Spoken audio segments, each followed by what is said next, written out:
Tad, kad mēs esam kā mazi bērni, mēs neapzināmies sevi. Visus mūsu lēmumus pieņem mūsu vecāki un tie, kas atbild par mums tajā brīdī, skolotāji un visi pārējie. No vienas puses liekas, un tas ir divine plan, tā kā tas ir tas dievišķais plāns, ka ar mums notiek vislabākais tajā brīdī, kā var notikt. Tad, kad mēs sākam iet transformācijas kursu un mēs skatāmies, kāda mums ir bijusi bērnība, ja tas būtu dievišķais plāns, es ar sevi gribētu apieties savādāk, jo man ir daudz traumas un tā tālāk. Un jā, tas ir tā kā pēc karmas, pēc vibrācijas, un tas ir tas divine plan. Un kamēr cilvēks sevi neapzina kā radītāju, tikmēr viņš spēlē automātā no viņa programmām, pēc ticībām, pēc pārliecībām, un viņš vienalga rada to savu realitāti tikai pēc kāda viņam vibrācija, kam viņš tic, kas viņš ir, kādu viņš scenāriju tic, kādu lomu viņš spēlē, tāds ir tas viņa plāns, tāpēc, ka cilvēks iekšā ir tā dievišķā būtne, un tas arī ir Dieva plāns.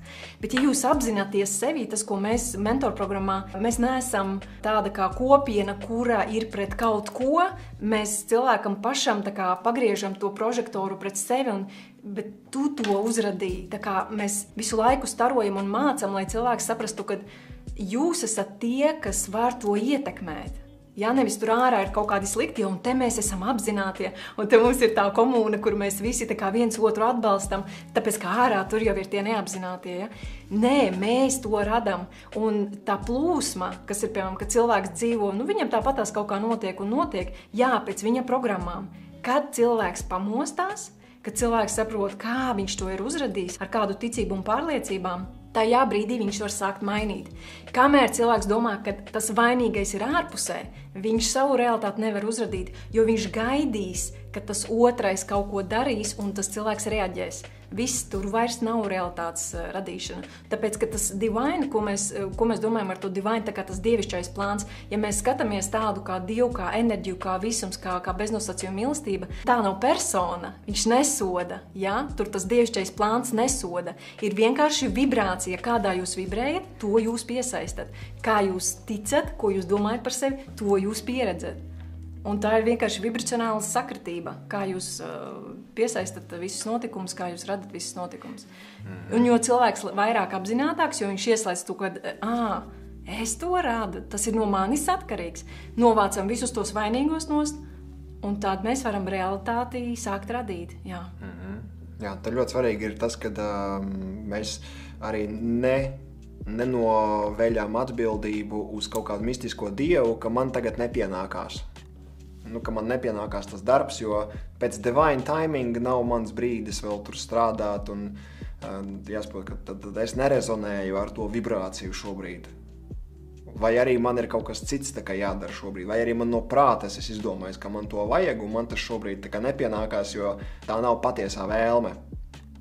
Tas ir dziļi jārok, bet tur atradīs patiesību, tur atradīs to īsto, tas īstais, kāpēc. Tā gatavība ir tā, kas nosaka, ja, to, kas ar jums notiek. Man nāk riktīgs piemērs par maratonu. Ja man tagad būtu jāskrien maratons, man nav gatavības noskriet, piemēram, 40 km, un 3 km iespējams nav gatavība noskriet. Un tad es teiktu, jā, tā kā man tas nav paredzēts, nē, es neesmu gatava tam. Vai savām mīlošajām attiecībām nav paredzēts, nē, es neesmu viņām gatava, jo es neesmu, piemēram, kaut kādas programmas, kas pilnīgi iet pretrunā ar tām mīlošajām attiecībām. Jā, tas ir tās. Kā saprast uzmācīgas paranoiskas domas, kādu praksi vai praktisku paņēmienu varētu izmantot to mazināšanai? Pēdējo mēnešu laikā ļoti aktivizējušās sliktas domas par visu, ko. Vakarā vairāk kārt jāpārbauda, vai gāzes pliets izslēgta, vai sveces nopūstas, vai durvis aizslēgtas, vai bērni guļ drošībā, vai nav paņēmuši gultā kādu striķi, kas varētu aptīties, vai kaut ko varētu aizrīties. Arī dienas laikā ik pa laikam kaut kas pilnīgi neiedzīgs un šausmīgs mēdz ienāk prātā. Bailes. Tātad ir pienācis brīdis, ka tev ir jāapzina savas bailes, par ko tu baidies kļūt. Tas ir tas, ar ko saskarās šobrīd visa pasaule. Viņi pa vecam vairs nevar dzīvot. Pa vecam iepriekš varēja dzīvot normāli. Baidos visu dzīvi tur, izniekojot savu enerģiju, jo nav paredzēts uzradīt neko jaunu, neko lielu. Nav paredzēts, ka es varu dzīvot patiešām brīvi, fantastiski, brīnišķīgi, iedvesmojoši, bet tas tā kā normāli visu laiku stresot par kaut ko nonsensu vienkārši, pilnīgi bezjēdzīgi. Kas īstenībā nav normāli, vai ne? Tas nav normāli, jā. Mēs tas tā pieraduši, baidīties nav normāli. Jā, dzīvot viduvēju dzīvi nav normāli. Samierināties vienkārši ar kaut kādām lietām nav normāli. Tas nav normāli. Mēs vienkārši esam audzināti, ka tas ir normāli, jo mēs to esam redzējuši apkārtējos cilvēkos. Mūsu dabīgā programma ir uztaisīta tā, kā mums gribās, lai mums ir komfortabli labi, lai ir patiesi iekšēja gandarījuma un apmierinājuma sajūta. Tas ir tas normāli. It has what it takes. Jā, būs jāizdara tas, kas būs jāizdara. Šajā gadījumā tātad kādu praksi vai praktisku paņēmienu. Tātad pirmkārt ir jāatseko šis te negatīvās domas cēlonis. Kas ir tā baile, par ko tu baidies kļūt? Kaut kas notiks un tad nebūs, nodegs māja un tad nebūs kur palikt. Tad pat drošība ir baila. Ja? Tad zemapziņā tu iekšēji tev šobrīd rāda signālu, ka es neesmu drošībā. Iekšēji zemapziņā tu domā, es neesmu drošībā. Attiecīgi, mēs, ko es varētu ieteikt, iziet šo te meistara klasi, kas ir baiļu transformēšana iedvesmā. Ja? Baiļu transformēšana iedvesmā. Svarīgi saprast, nosaukt vārdā, par ko tu tieši baidies, vai arī ar bērniem kaut kas notiks tad es būšu slikta mamma, vai arī cits varbūt teiks, tad nebūs dzīvē jēgas vairāk. Sanāk, ja tev paņem nos bērns, tev pazūd jēga dzīvē, ja tev paņem nos darbu, tev pazūd jēga dzīvē. Nedrīkst būt tā, ka mums kaut ko paņem nost un mums pazūd jēga. Tad mēs esam atdevuši jēgu bērniem, jēgu mājai, jēgu darbam, jēgu naudai. Tā nedrīkst būt. Tas nozīmē, ārējais faktors kontrolē mūsu laimes stāvokli. Jā, ārējie faktori palīdz mums vairot to. Jā, bērni dod prieku, jā, laba māja dod kaifu, jā, daudz naudas dod brīvības sajūtu lielāku, dod brīvību lielāku, pārvietoties, iegādāties. Bet pat ar daudz naudas nenozīmē, ka cilvēks ir brīvs. Pat ar mīlošām attiecībām un lieliskiem bērniem nenozīmē, ka viņš būs laimīgs. Tas nozīmē, ka tas ir iekšējs stāvoklis. Un tad, kad mēs atdodam šo te laimes atbildību citiem, bērni padarīs mani laimīgu, māja padarīs mani laimīgu, drošs ciems, kurā es dzīvoju, padarīs manu drošu.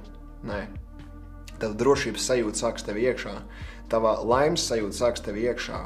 Ja? Tas ir, uz ko jāiet. Tāpēc iekšējā, tev visticamāk ir drošības sajūta jāstrādā, baiļu transformācija iedvesmo, mums ir enerģijas elpošana pat par šito, noelpot to. Un ar afirmācijām tev vajadzētu pastrādāt arī, ja? Es esmu drošībā. Es vienkārši elementāra afirmācija, es esmu un jūtos drošībā. Jā, miers, drošība ir kaut kas ir manī. Jā, bet tas ir izpratni. Šeit, viss, ko mēs runājam šeit, nav vienkārši vispusēji pateicis tekstu, bet kāpēc, ko tieši es adresēju? Jums ir jāadresē tā negatīvā programma. Jums ir jāsaprot, no kurienes man nāk tā programma vispār, kāpēc, lai es tā domātu? Tāpēc, ka patiesībā bērnībā man vai pagātnē man ir notikumi, ko es vai saskatījusies ziņas, vai saklausījusies, tantes kaut kādas, kurām tur viss ir slikti .lv. Ja jūs klausāties tādus cilvēkus, kuri vienkārši katastrofa domāšanā ir, nereti, ja jūs par viņiem vienkārši patusējat frizētavā, parunājat ar frizieri, kurš vienkārši tuftu laiž kaut kādu runā, jūs nokopēsiet no viņa programmas, jā. Un tad jums būs jātīrās nost, jūs pusdienu staigāsiet ar kaut kādām paniskām bailēm par kaut kādu tur, pasaka, tikai man kaut kas Nē, tas ir tā friziera traumas, vienkārši jūs paņēmāt no viņa, programmas. Lūk. Un saprotiet to, ka jūs kā dvēseli nekad neko tādu nedomās. Saprotiet, ka tās nav jūsējās un mēģināt viņas principā tie ir astrāļi. Tās ir parazītiskas būtnes, kuras ir tajā līmenī, un viņas nāk, piemēram, ja jums tiešām ir tās bailes apakšā, tas, ko Jānis teica, viņas nāk uz tām bailēm, tāpēc, sākumā strādājam ar tām bailēm, bet pēc tam saprotam to, ka, bet tās domas jau nav manējās. Es kā dvēseli nekad tā nedomātu. Vēl ir viena prakse, kas ir, kā vadīt savas domas pie iedvesmas stāstiem. Ir viena tāda prakse, tā doma, kas iet galvā, jūs viņu sākat menedžēt pa savu ķermeni, un tajā brīdī jūs sapratīsiet, ka jūs pārvaldat to domu, nevis tā doma kontrolē jūs. Tas ir ar vienu reizi, tas būs tikai tāds, tā kā spēlīte, smieklīgi. Pēc tam, kad jūs iemācīsieties, ja jūs to darīsiet bieži, visdrausmīgākā doma ienāk prātā, jūs to domu paņemat, sākat virziet pa ķermeni, līdz beidzot jūs nolaižat viņu vispār zemē. Un jūs sapratīsiet, ka es kontrolēju to domu, nevis tā doma kontrolē mani. Tā ir tāda arī tehnika, kas mums ir mēģinājumā. ievads transformācijā, man liekas, 4. dienas nodarbībā, personīgais likums. Saprotiet, kāda personīgais likums, kāds ir jums, un izmantojiet afirmācijas, tās, kuras ir arī tur pielikumā, lai to transformētu. Ja? Šeit tāds komplekss.